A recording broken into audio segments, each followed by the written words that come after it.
Howdy folks, this video is for the DIY tax protester in Harris County, Texas. We're going to show you how you can go through the process of making your case to protest your taxes here.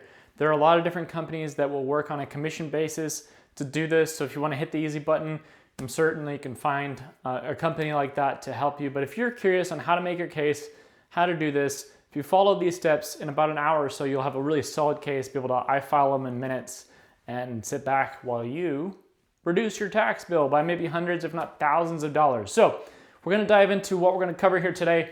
First, we're gonna look at the timeline of taxes, make sure we're all on the same page. I'm gonna talk about several misconceptions I hear amongst friends. Maybe different times of the year they call me and like, hey, is this the time to file taxes, so on and so forth. We're gonna cover that. Who's sending you those bills, who to protest those, how all that works. Last, we're gonna cover here, what can you protest and what is a valid protest? What are some good causes that they might warrant you a reduction in your tax bill? And then last of all, we're gonna have a quick couple points on how you can present yourself with success and get good results. And we're also gonna throw in several bonus links that are more on the how-to. So if you're looking at a video on the how-to, what to click, this is not your video. Harris County actually has a lot of videos like that. Just look at the videos in the descriptions below.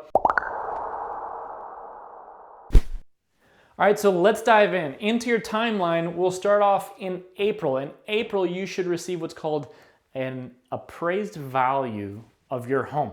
And that appraised value will be sent out to you. And you have from April, the time you receive, 30 days or until around May 15th, whichever is the least there, to protest the appraised value of your home. Once that's done, the appraised value will go through review process. You could have a filing or a hearing after that time, but it must be filed before then. Then in September, the county will determine what is their budget and what is the tax rate ultimately for next year. They're going to tax according to those appraised values.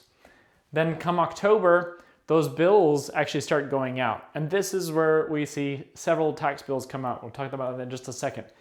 Come January 1st, those bills are all due. They must be paid, and you have until January 31st to make the payments before you start getting late fees tacked on to that bill. All right, now let's talk about briefly who sends the tax bill. And this is something I see confuse folks from time to time, because those tax bills do go out in October, and you might receive multiple tax bills. And it's kind of like, why is this? If you're new to Texas, this can be really confusing. But there's usually several different types of taxes, and you may get one, you might get four. There's no real telling. It really depends on where you live. You can look it up at hcad.org, look up your property address, and you can see who should be sending you tax bills or not if you're concerned about fraud, okay? But in terms of the tax bill, usually you're gonna have a tax bill from the CAD, you might have a tax bill from a MUD, and you might have a tax bill from your school district as well. So you might get 3, maybe 4, maybe 2. It really depends on where you live as to who's gonna be sending out those bills. The important thing when it comes to protesting your taxes is that none of these really matter because you're not protesting in October anyways, you're protesting in April, and all of them are gonna be using your appraised value to determine the value of your home. Your home is maybe worth $200,000, $500,000. And then they're each going to come in here and say, hey, my tax percentage that was determined back in September is applied to that appraised value. So when it comes to protesting your taxes, you're not actually protesting each of these individually, you're just protesting that appraised value. So what can we protest in Harris County? It really boils down to 4 areas that you could protest. 1, excessive value. 2 would be unequal appraisal, unlike my neighbors, as an example. And then failure to grant an exemption. This can be things like homestead exemption, maybe a disability exemption, so on and so forth. If you applied for it and it was denied, then you could protest that. Failure to provide notice of the value of your property. They should always be giving you a written notice, whether digital or in print. But for the sake of today's video, we're really gonna focus on these 2 because this is what you can control and this is what you can do to make your case. The other 2 should be pretty straightforward. Okay, now we're gonna dive into kind of the nitty-gritty of really how to make your case and protest your taxes. You need to have a good logical reason as to why your property is worth less than what the county is saying it's appraised. We have to take our emotions out of it. We have to look at data, but what types of data do you look at? What kind of information are they looking for to understand why you're convinced that your property is worth less than what they're saying, okay? So there's several things that we can look at. One simple one, we can go on to hcad.org and look at your street name. Just leave your street address out under the quick search, just type in your street name, and you'll see a list of properties that are on your street. All of them are gonna have the square footage of each property. All of them are gonna have the appraised value in another column there on the far right. At least when it populates, you'll see it populated there. It needs to be the right time of year. So there you could do a very simple calculation. What is, in Excel, my price per square foot for each of these? If your house has a higher price per square foot, you can make the case here to say, I want to be taxed equally to my neighbor because this house is actually very similar to my house, and therefore I want to be treated on equal grounds, okay?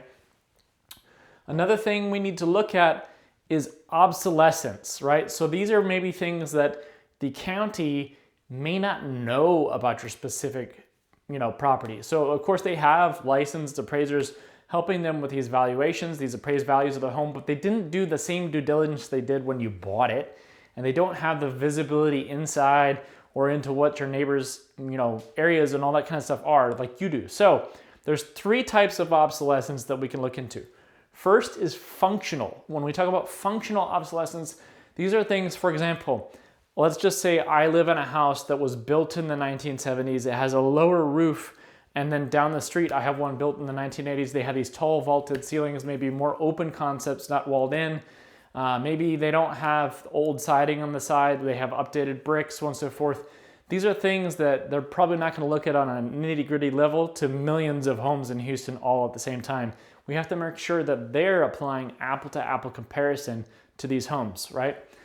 Another thing that we can look at is economic factors, and I've seen this quite regularly where I'm a realtor and I'm pulling comps for a house, and I see maybe they're pulling values from a neighboring property behind that is part of a different HOA, a different community. They're zoned to different schools.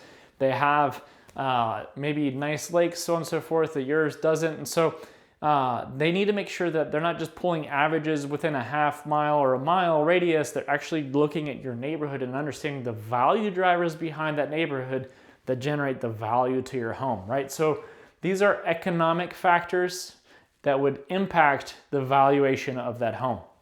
And then of course, last is physical factors. So these are things like, does your home have damages? Are there maybe foundation settling? Does it have a leaky roof? Do you have maybe older windows or broken windows or something that's impacting things like this? And any kind of evidence that you could provide to show that you have a property that is in worse condition or not as good condition as maybe some of the other areas can be evidence that goes in there too, right? So when we talk about evidence for functional, you're looking at the age of the houses, and you can take pictures of other listings that are on the market, or maybe a realtor can help send pictures of previously sold houses near you to help make the case that yours is functionally different.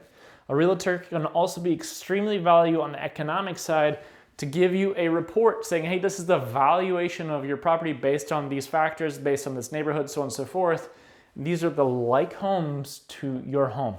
And then of course, physical, you're going to be providing a lot of this information to them as you're making the case for depreciation there. If we can help you get a CMA together, by the way, just fill out the link in our website here and we will get you a free CMA sent out to you. All right, so let's talk about successful ways to present this. Keep in mind, you need to make a very effortful intention to remove emotion out of this and insert logic. You should be able to read this like an attorney and just be like, fact 1, fact 2, fact 3, data, data, data, data. Here's the data. I don't understand how you're coming to this point. Be respectful. These are people sitting on the end of the desk here who's going to make this decision, and you need to be able to appeal to logic and appeal to data in making your case, not emotions. And they'll say this on their website on how to make their case. So follow their instructions. right? When we talk about presenting with success, first, make an introduction in that document. Hey, these are the things I want to highlight. I think we need to look at CMA value, the conditional, the physical condition of this property, so on and so forth. Whatever you decided was the factors.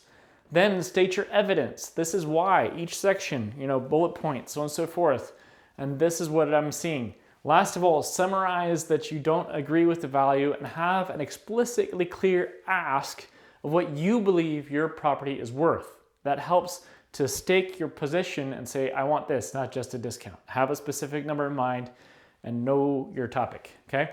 We're also gonna include some links in the description below. Make sure you read through those. These are more how-to videos the county has provided on which buttons do you click, where do you file, so on and so forth. You can use this document to extract some things and insert it into the different prompts that they give you, and then reference that document as the more elaborate case that you've pointed out with maps, pictures, and so on and so forth. So from here, they will contact you for either a virtual or in-person hearing and go through that case with you on lowering your property taxes. Good luck to you. Let us know if we can help you. Fill out the form on our website below.